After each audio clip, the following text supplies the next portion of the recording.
Capital support కింద PM Kisan కాక అన్నదాత సుఖీభవ అని పేరు పెట్టి ప్రతి సంవత్సరం 20,000 ఇస్తానన్నాడు. ఆయన అధికారంలోకి వచ్చి 2 ఏళ్ళు 40,000 రూపాయలు ఇవ్వాలి, సంవత్సరానికి 20,000 అంటే కేవలం 10,000 ఇచ్చి 30,000 ఎగరగొట్టాడు. మా హయాంలో ఉన్న రైతు భరోసా ఈరోజు కనుమరుగైపోయింది. మా హయాంలో ఉన్న ఉచిత పంటల బీమా ఈరోజు రైతులకు ఒక హక్కుగా రావాల్సిన ఇన్సూరెన్స్ రాకుండా పోయింది. ఇన్ని కష్టాల మధ్య రైతు వ్యవసాయం చేస్తే ఏ పంటకు ఈరోజు రైతన్నలకు గిట్టుబాటు ధర రాని పరిస్థితి ఈరోజు రాష్ట్రంలో చూస్తాం. ధాన్యాన్ని కొనేవాడు లేడు. మామూలుగా 75 కేజీల బస్తా ఎంఎస్పి ప్రకారం 1,776 రూపాయలు రావాలి. ఈరోజు పరిస్థితి ఏమిటి అని అంటే రైతులకు 1,200 రూపాయలకి ఇస్తారా, 1,300 రూపాయలకి ఇస్తారా అని చెప్పి ఈరోజు దళారులు రైతులను ఈరోజు అడుగుతా ఉన్న పరిస్థితి. ఆశ్చర్యం కలిగించే విషయం ఏమిటి తెలుసా? ఇంకో పక్క దిత్వా తుఫాన్ అంటే ఇప్పుడు జరుగుతా ఉన్నాం, లాస్ట్ ఫ్యూ డేస్ నుంచి దిత్వా తుఫాన్ చూస్తా ఉన్నాం. ఇంకో పక్క దిత్వా తుఫాను హార్వెస్టింగ్ సమయంలో వస్తుందని 10 రోజుల ముందే మనకు తెలుసు. కోసిన పంట కళాల మీదే ఉందని తెలుసు. ఇంకా ఆశ్చర్య విషయం ఏమిటంటే ఈ పంట కొనకపోతే ధాన్యం తడిచిపోతుంది అని తెలుసు. రైతులు ఇప్పుడే దెబ్బతిని ఉన్నారు. ఈ ధాన్యం మనం కొనుగోలు చేయకపోతే రైతులు ఇంకా నష్టపోతారు అని కూడా తెలుసు. కానీ చంద్రబాబు గారు మాత్రం చోద్యం చూస్తూనే ఉన్నారే తప్ప రైతులను ఆదుకునే కార్యక్రమం ఎక్కడా జరగలేదు. మా హయాంలో ఇలాంటి పరిస్థితులే కన్నా వచ్చి ఉన్నప్పుడు వార్ ఫుటింగ్ బేసిస్ మీద మొత్తం యంత్రాంగం అంతా పనిచేసి ఉండేది.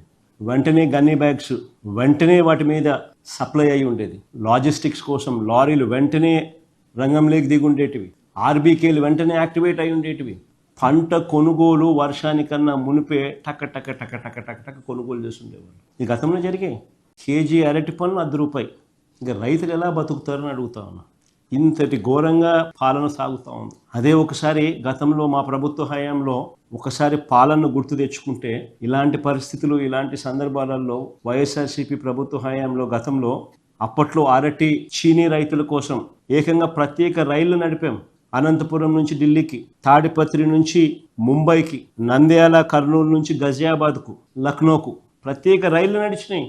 దీనివల్ల రైతులకు దళారీ బెడద తప్పింది. రవాణా ఖర్చు దాదాపు 40% తగ్గింది. ఎక్స్పోర్ట్స్ సైతం పెద్ద ఎత్తున అవైలబిలిటీలోకి వచ్చింది. మా ప్రభుత్వం రాకమునుపు అరటి ఎక్స్పోర్ట్స్ 23,000 టన్స్ ఉంటే మా ప్రభుత్వం 23-24కి వచ్చేసరికి 3 లక్షల టన్నుల ఎక్స్పోర్ట్స్ అరటి. ఇది ఎక్కడ 23,000, ఎక్కడ 3 లక్షల టన్నులు. చంద్రబాబు నాయుడు అనే వ్యక్తి ఏం చేస్తా ఉన్నాడని అడుగుతా ఉన్నా. నిద్రపోతున్నాడా? చంద్రబాబు నాయుడు గారిని గట్టిగా అడుగుతా ఉన్నా. నిన్ను ముఖ్యమంత్రిగా చేసింది ఎందుకు అని. గాడిదలు గాయడానికి నేను నిన్న ముఖ్యమంత్రిగా చేసింది అని అడుగుతాను. పులివెందుల్లో 600 టన్నుల కోల్డ్ స్టోరేజ్ మా హయాంలో ప్రారంభోత్సవం చేసినాం. ఆ కోల్డ్ స్టోరేజ్ ఆపరేషన్లో లేదు, కరెంటు బిల్లులు ఖర్చు అవుతాయని. That is the flight of farmers. ఈరోజు ఆంధ్ర రాష్ట్రంలో రైతుల పరిస్థితి అంత దయనీయంగా ఉంది.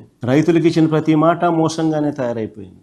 రైతుల బ్రతుకులు అగమ్య గోచరంగా తయారయ్యాయి. ఈ క్రాప్ వ్యవస్థ తెరమరుగైపోయింది.